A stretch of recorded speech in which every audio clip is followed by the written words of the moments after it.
Assalamualaikum warahmatullahi wabarakatuh. Alhamdulillah, pada minggu ini kita bisa bertemu kembali dalam pembelajaran IPA yang berjudul Sistem Pernapasan pada Manusia. Nah, melanjutkan yang sistem pernapasan pada manusia yang kemarin. Nah, sekarang yang bagian duanya. Nah, sebelum memulai pembelajaran, mari kita baca basmalah bersama-sama. Bismillahirrahmanirrahim. Nah, sebelum memulai pembelajaran, ini adalah tujuan pembelajarannya itu mengetahui volume dan kapasitas paru-paru, gangguan pada sistem pernapasan, dan upaya untuk menjaga kesehatan sistem pernapasan. Yang pertama ada volume dan kapasitas paru-paru. Nah, volume paru-paru itu apa? Volume paru-paru itu adalah banyaknya udara pernapasan yang masuk atau keluar paru-paru. Nah, untuk volume paru-paru ini dapat diukur menggunakan alat, yaitu spirometer. Nah, volume paru-paru ini dibagi menjadi 4. Yang pertama, volume tidal. Volume tidal itu volume udara yang masuk atau keluar dari paru-paru dalam pernapasan normal. Ini disingkat menjadi VT. Nah, nilai rata-ratanya itu 500 mili. Nah, untuk yang volume cadangan inspirasi atau disingkat menjadi VCI itu jumlah rata-ratanya 3100. Volume cadangan inspirasi itu adalah volume udara yang masih bisa dipaksa masuk ke paru-paru setelah inspirasi dalam pernapasan normal. Nah, yang ini volume cadangan ekspirasi, nah disingkat menjadi VCE, itu nilai jumlah rata-ratanya 1200. Nah, apa itu VCE? VCE itu volume udara yang masih bisa dipaksa keluar dari paru-paru setelah ekspirasi dalam pernapasan normal. Yang terakhir ada volume residu. Nah, nilai rata-ratanya itu jumlah rata-ratanya 1200 mili. Nah, disingkat menjadi VR. Nah, volume residu itu adalah volume udara yang tersisa di paru-paru setelah ekspirasi kuat. Nah, yang selanjutnya adalah kapasitas paru-paru. Kapasitas paru-paru itu adalah jumlah udara pernapasan dalam siklus pernapasan tertentu. Nah, dapat diperoleh melalui penjumlahan volume pernapasan. Penjumlahan ini. Yang pertama ada kapasitas total paru-paru atau disingkat menjadi KTP. Nah, nilai rata-ratanya itu atau jumlahnya itu 6000 mili. Nah, KTP ini adalah jumlah maksimum udara yang dapat mengisi paru-paru. Jumlah 6000 ini didapat dari penjumlahan antara PT plus PCI into I ya, PCI plus PCE plus PR ya. Nah, jadi yang ini tuh nih harusnya itu huruf I.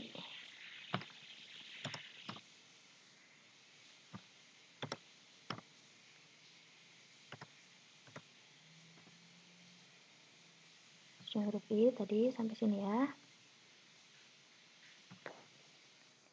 Nah, jadi KTP itu dari mana? KTP itu penjumlahan PT plus PCA plus PCE plus PR. Kan ini jumlahnya 6000. Nah, didapat dari penjumlahan dari ini. PT, PCI, PCE, dan PR. Nah, ini jumlahnya itu 6000 mili. Kemudian yang kapasitas vital, ini jumlah udara yang dapat dikeluarkan dengan kuat setelah inspirasi maksimum. Nah, ini KV ini didapat dari penjumlahan volume tidal, ini tadi, yang ini, PCI dan PCE. Nah, untuk yang kapasitas inspirasi, ini jumlah udara maksimal yang dapat dihirup setelah melakukan ekspirasi normal. Nah, didapat dari VT ditambah dengan VCI. Nah, yang terakhir kapasitas residu fungsional. Jumlah udara yang tersisa di paru-paru setelah ekspirasi normal. Nah, KRF ini penjumlahan dari VR plus VCE. Kita lihat VR plus VCE. VR plus VCE kan 1200 ditambah 1200 hasilnya 2400. Nah, untuk mencari jumlah dari KTP, KV, KI, dan KRF ini adalah ini rumusnya. Nah, untuk mencari PT-nya berapa, PCI-nya berapa, PCE, dan VR-nya berapa, dilihat dari yang ini, volume.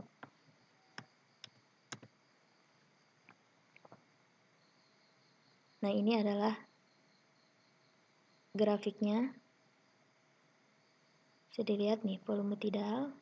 Kan tadi 500. Nah, ini yang tadi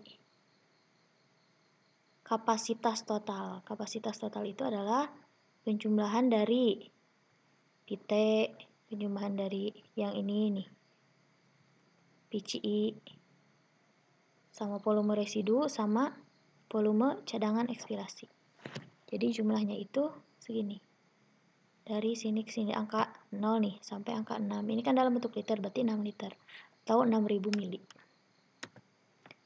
Yang selanjutnya gangguan pada sistem pernapasan. Yang pertama itu influenza. Influenza ini adalah gangguan pada saluran pernapasan yang disebabkan oleh virus influenza. Nah, gejalanya itu bersin-bersin, demam, batuk, pilek, hidung tersumbat, dan lain-lain. Nah, yang selanjutnya ada asma. Asma itu adalah penyumbatan saluran pernapasan disebabkan oleh alergi.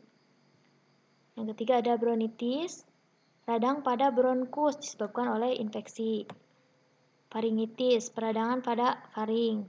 Kalau yang laringitis berarti peradangan pada laring. Kemudian sinusitis, nah radang pada sinus. Sinus itu apa? Sinus itu kantong udara di sekitar rongga hidung yang menyebabkan sinus dipenuhi oleh cairan. Nah, penyebabnya itu bisa virus, bakteri, atau alergi. Kemudian difteri. Difteri itu infeksi hidung dan tenggorokan disebabkan oleh bakteri. Nah, ini nama bakterinya, Corynebacterium diphtheriae. Kemudian TBC. TBC ya, atau tuberkulosis. Nah, ini adalah infeksi paru-paru disebabkan oleh bakteri Mycobacterium tuberculosis. Kemudian asfiksi ini gangguan dalam pengangkutan oksigen ke jaringan yang disebabkan oleh terganggunya fungsi paru-paru, terganggunya fungsi pembuluh darah, dan jaringan tubuh. Kemudian emfisema. Emfisema ini kerusakan pada alveolus di dalam paru-paru. Pneumonia, peradangan yang terjadi pada alveolus yang menyebabkan alveolus terisi oleh cairan yang bisa disebabkan oleh virus, bakteri, atau jamur. Kemudian kanker paru-paru. Nah, kanker itu tumbuhnya sel secara cepat dan tidak normal. Yang terjadi paru-paru, penyebab utamanya adalah merokok atau menghirup asap rokok, serta bisa juga dengan menghirup debu, asbes, kromium, atau terkena radiasi. Nah, yang terakhir ada COVID atau coronavirus ya. Kemudian kan tadi ada beberapa gangguan. Nah, untuk terhindar dari gangguan, kita harus mengetahui upaya apa yang dapat dilakukan untuk menjaga kesehatan pada sistem pernapasan. Nah, yang pertama, mengkonsumsi makanan yang bergizi. Kemudian, menjaga pola makan. Yang ketiga, olahraga secara teratur. Kemudian, bisa juga dengan menanam pohon atau tumbuhan di lingkungan sekitar. Menjauhi udara tercemar, menggunakan masker. Nah, tidak terlalu lama berada di ruangan yang terpapar zat-zat kimia berbahaya. Yang terakhir, tidak merokok atau jauhi asap rokok. Nah, untuk perokok pasif dan perokok aktif juga sama ya, sama bahayanya. Nah, itu untuk materinya. Yang selanjutnya adalah tugas. Nah, tugasnya itu buat artikel mengenai salah satu gangguan pernapasan. Kan yang tadi dari beberapa gangguan sistem pernapasan itu ada beberapa yang sudah dijelaskan. Nah, tinggal yang terakhir yang belum. Yang ini. Kalian bikin artikel mengenai salah satu gangguan sistem pernapasan yang ini. Kemudian, tugas yang kedua, buat poster mengenai upaya untuk menjaga kesehatan sistem pernapasan. Boleh yang berhubungan dengan gangguan yang mana aja kalau untuk poster. Kalau yang artikel, yang ini. Nah, jangan lupa juga yang minggu-minggu sebelumnya belum mengerjakan tugas, dikerjakan. Nanti dimasukkan ke dalam penilaian. Nah, kalau tidak mengumpulkan tugas, berarti tidak ada penilaian dan tidak ada absen di pelajaran IPA. Nah, cukup sekian pembelajaran pertemuan kali ini. Apabila ada yang tidak dimengerti, boleh ditanyakan langsung melalui kontak ustazahnya.